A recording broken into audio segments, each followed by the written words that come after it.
Okay, so I'm gonna talk about Adam since I'm on a roll. Yes, I am like a big hot ball of fire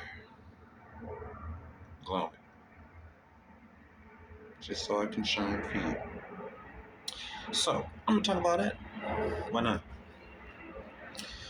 Okay, so this is the part where the journey begins. Okay, so this is the part where I take flight. Okay, so I need you to stay very close to me. Okay, don't become easily distracted. Don't become sleepy. This is the part where your journey begins. And um, matter of fact, if you haven't heard me talk before, okay, I have developed a channel. Tick tock, tick tock, tick tock, tick tock. I've developed a channel that you can go and watch uh, me talk, and maybe that'll make it easier. So I do advise you that if this is the first video and this is the first time, this isn't the right time. You need to go back.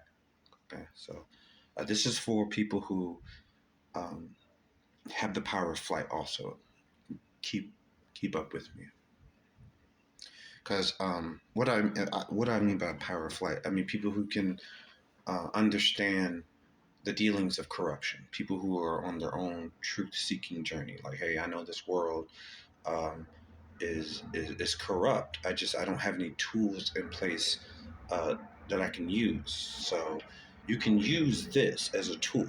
Okay. But you literally have to follow me so close. It's like you're going to be hanging on every single one of my words, because all of my words for this video is scripted. Um, I chose all my words to simplify something that is very complicated, so that way you can understand it. Uh, and one false idea, you're gone. And then you have to start all over and follow me. Um, so why does corruption still exist today? Okay, so now I'm going to start with that. Okay. Adam is known by the sons of God as the paraman. He's the paraman. Uh, he's the one that leads to the paradigm, which is how God modeled human beings. He modeled human beings after the paradigm. Now, Adam represents the paraman, which is the symbol to the sign. You know. Um, Now, note that I did not say human being. What I say? I said he was um, establishing human life. So different. Um, the para-man establishes what is known as the life that lived, that was without beginning and without end. There was no end in sight. Okay. So God had to essentially send the second Adam, then the third Adam. But we're going to start with the first Adam. Okay? I'm gonna separate what you have been told versus what has been established for you to know. You were meant to know this, which is a predecessor of what you know, so that way you have power. The paraman, it is written, uh, through his own insecurity, the man himself now knows the truth, which means because of Adam, we do not live, but we know the truth. Uh, because through Adam's life, though he lived, he failed to know certainty. He failed to know for sure. That's why he was intertwined in that. What do you guys like to use? Entanglement. Yeah, that's a favorite word now. He was in a little entanglement, where God told him to do something, but then his wife said something, and then the entanglement. So God had to send the pair man away so that way the man himself who lived in the truth could be established. So through Adam's action, uh, it was determined that man could reunite himself back with God, which is the Garden of Eden. We were originally in the Garden of Eden. We were originally in the presence of God. And then we got kicked out of his presence. Uh, uh, so he could form. I don't want to lose you.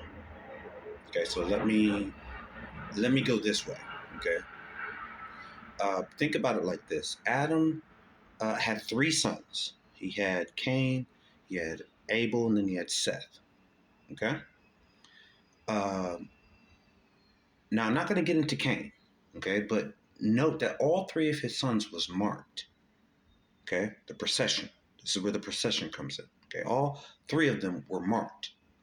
Okay, um, Cain was marked with death only after he sacrificed the second born, which was Abel. Um, so there is death, and then there is a life marked with death, and then comes the third son of Adam, the continuation of the first son's life, and then the Adam's power line continues through Seth. Um, so one is ultimately good, Abel. One is ultimately bad, Cain, and then one ultimately lives on. That's Seth. And this was the plan to bring Adam back home, which was to bring the body back to its higher self. It's God. It's to bring us back home.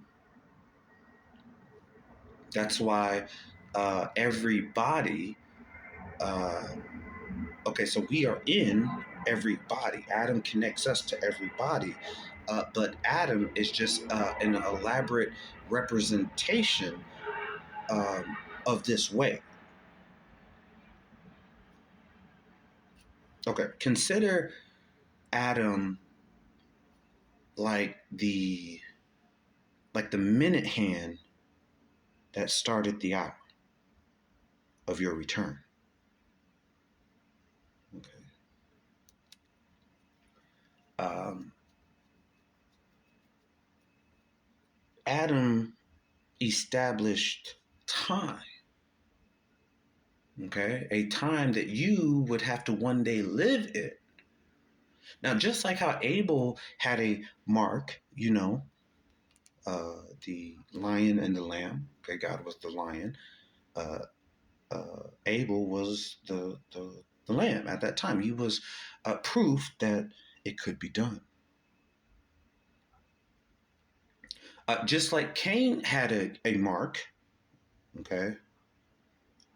I will. Okay, so like the theory of evolution, in my opinion, sums up Cain perfectly.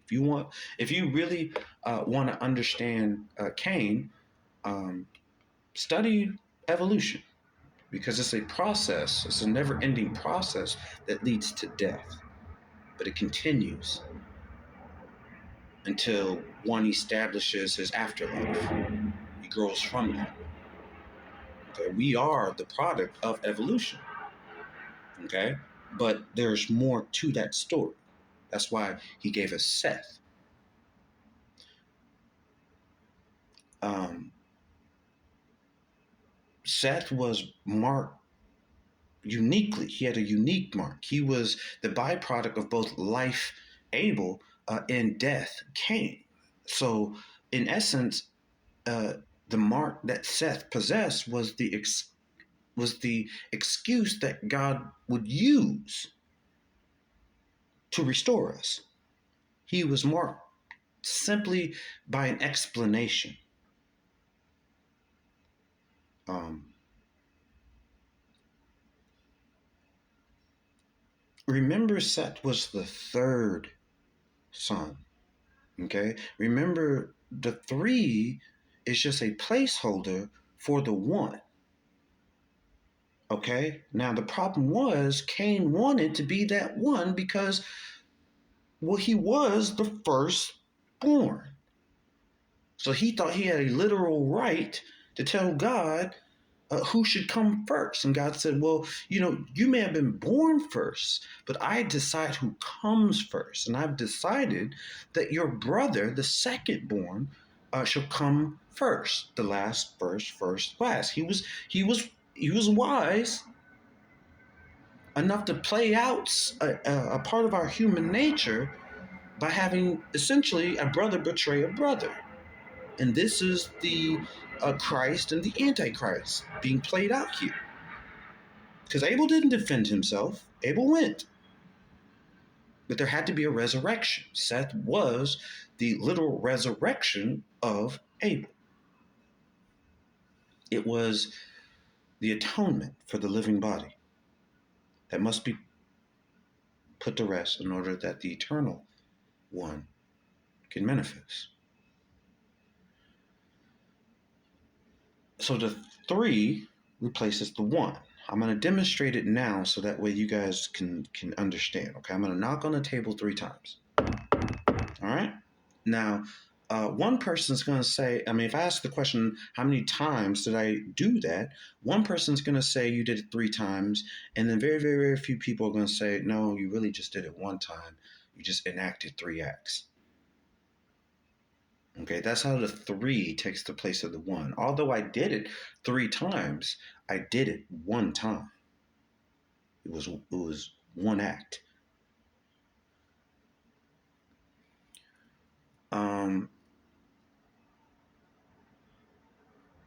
So this is how the 3 replaces the 1. The 1 was always originally an act of atonement. It was a way of God explaining something to you. Now keep this in mind. It does not end after death. Okay? So Abel, Cain, Seth, not Cain, Abel, and Seth. And as much as people like to speculate, it not only continues after death, but it continues based off of the model of Adam. We are to know the method. We are to remember the method that God used on Adam. Okay, so there was a birth. Adam was born, right? But then he disobeyed, right? The body became a living version of death, right? And then he had to have 3 sons. Okay, 3 degrees, 3 points, 3 critical distinctions to explain how God took Adam back home to the second Adam, which was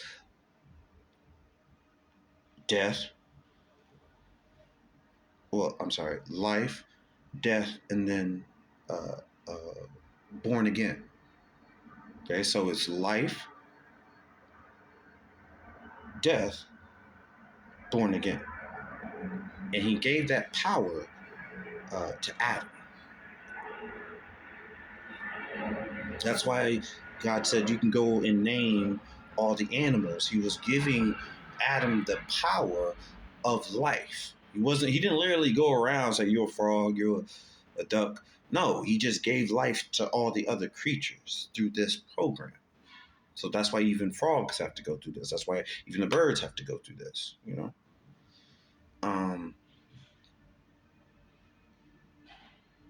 So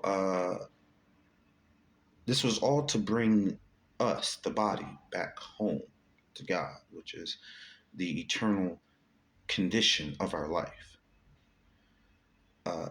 Because Adam was the first in the series, there had to be a great gathering of life. There had to be an atonement for that life.